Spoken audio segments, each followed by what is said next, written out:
Hey everybody, how's it going today? It is me, Captain Energy, and today we're taking a look at the LM drum once again. I had a subscriber asking how to do the Juicy Fruit drum beat, and so I listened to the audio a bunch of times because I was not familiar with that song at all, and I took it apart and I put it back together on the LM drum, and my results were something like this.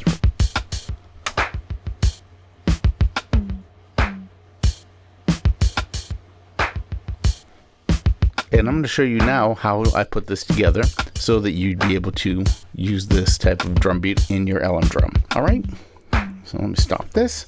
First, what we want to do is we want to select a place to put this. So let's look over here at the drum machine, and we're going to go into song, which right now I'm on song 8. I usually start at the back just to a backfill from there, because usually the demo stuff is up in the front end of any other device that you'd get with demo audio. We're going for song 8. I'm going for pattern. 16 is where I put this one, but I'm going to go to 15 right now because it's what I'm just going to use. That's the next one available. And that one's got I saved that pattern already there. I kind of liked having it. So it's there now. What you might want to do, just to be sure, is you might want to erase the pattern. So you might want to hit erase and then just pick your pattern, 15. All right, that should be empty now. All right, next thing we need to do is we need to know how long this is going to be. So let's look at the length. I'm going to hit the length right here. And when you listen to this pattern, we need to be able to do 30-second notes. In order to do that, what we need to do is we need to change this, see where it says pattern length right here. And you can see up top, it says 16, 16. I want that to be 32, 32. All right, and now I'm just going to go right up top here. I'm just going to press the button there, select it, turn it up to 32, 32, and that will make one bar 32 notes, 32 beats. All right, so that's 32, 32. If you wanted to change the length of the pattern, by the way, right now it's 16 beats, which is one full bar. If you want to do 2 bars, you could go to 32.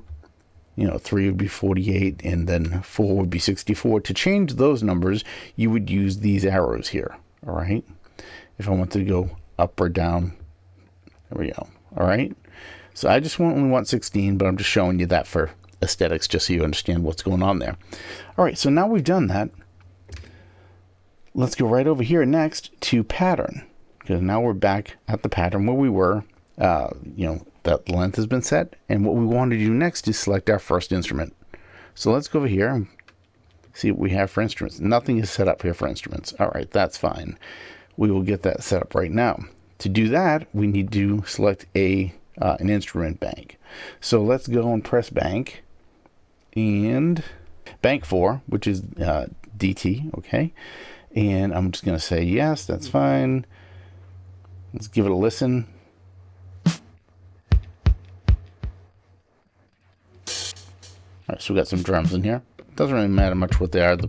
Just going to this is for the principle of the thing, okay?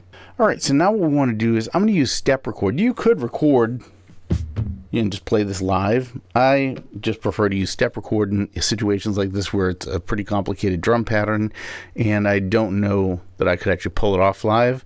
So let's just go ahead and use step recording. I'm going to hit step. I already picked my kick drum. Sorry, I forgot to mention that. Hit step. And now what we do is we press record in here. This lets us start recording notes. If we hit a pad and record isn't on, for example, I'll give you an example right now. You'll see that note played even though I just erased it. That's because I erased it without record on. If it's on and I go like this, when it comes back again and plays, those notes are gone. They didn't get recorded. They were just a temporary kind of thing, They played through once, and now they're gone. You have to press record for it to stick. So anyway, next I'm just going to go right here, throw one of those in there. All right, and now to get to the next half of the measure, the second or to the third measure, I should say. Sorry, we're in measure 1, 2, and here comes 3. Press this forward here. Here's 3, here's 4.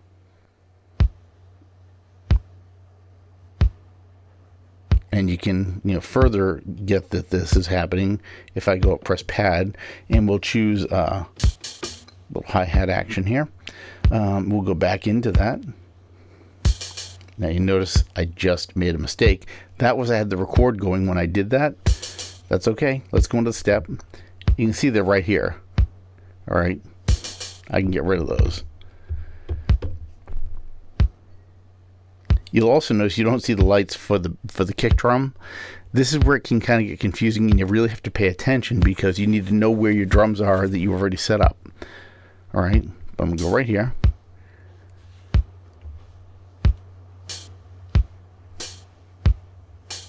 So we basically got a really slow 4-on-the-4 pattern right now.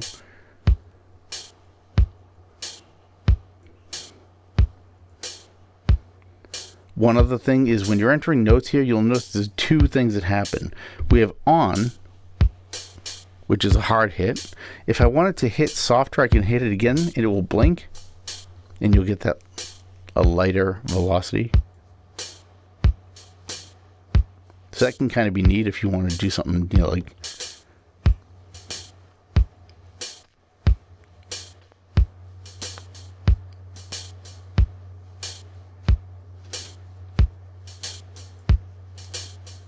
all right. Anyway, you get the idea. That's just a quick little how-to on step sequencing. Let's take a look at the pattern itself. All right, here we are looking at the pattern. Now, what's happening here is we've got, you can save this video if you want to put this in your drum later on. But basically what I did was I broke it down so that we have the first measure and second measure right here, and the third measure and the fourth measure right here. This whole thing is one bar. We'll just go through it and explain what's happening here. So we've got our kick drum down here, which if we listen to just the kick drum, this is what you'd be hearing.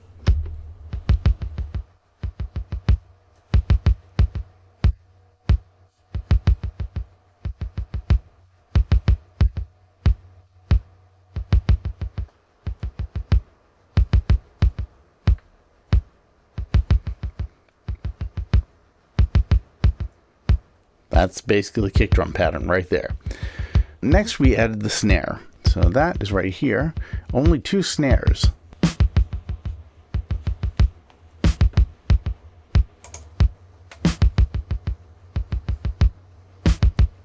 Then I added the hi-hats right here.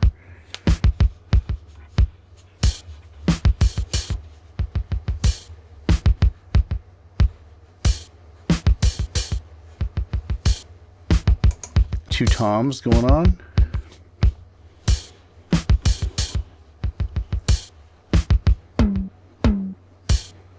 I wasn't quite sure if the toms were quite right, but the timing is right.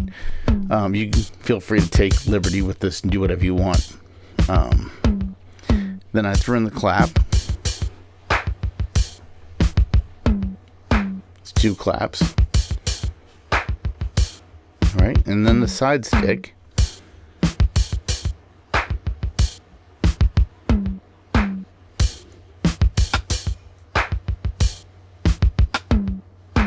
And that's basically the whole drum beat. It was pretty easy to set up, and I think you could follow this tutorial and get this drum beat completed pretty quickly if you wanted to.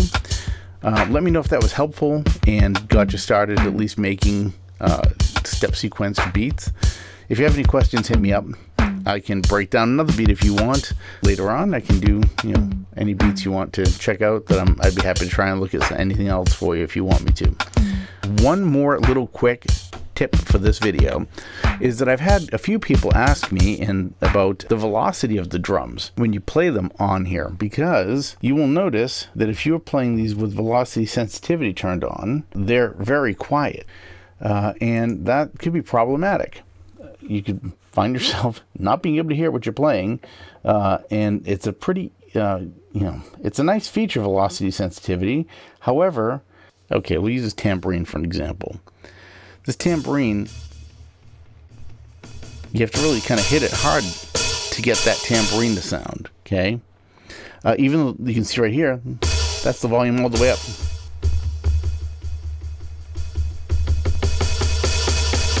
You got to really whack it. So one way around that is just hit menu and go in here and turn off velocity sensitivity, and then just go to velocity right here and set it. I have mine turned to 127 because I was just like, it was so quiet that I just needed some kind of a boost. And then I just adjust the volume here, because this kick is kind of, that tambourine is a little loud, okay? But, I'm sorry, that's not even tambourine. It's an open hi-hat. And you set your volumes on these sliders.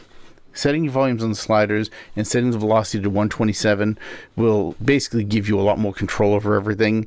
If you want more, if you want actual full control over them, what you can do is use an external sequencer and manually control the velocity.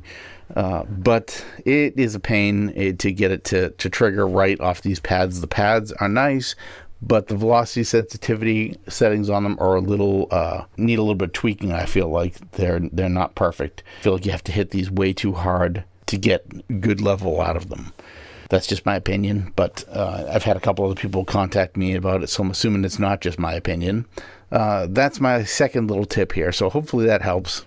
If you have any questions, hit me up in the comments. I will be here, and I will be looking forward to hearing from you all. And I hope this was helpful. Take care. See you in the next video. Bye for now.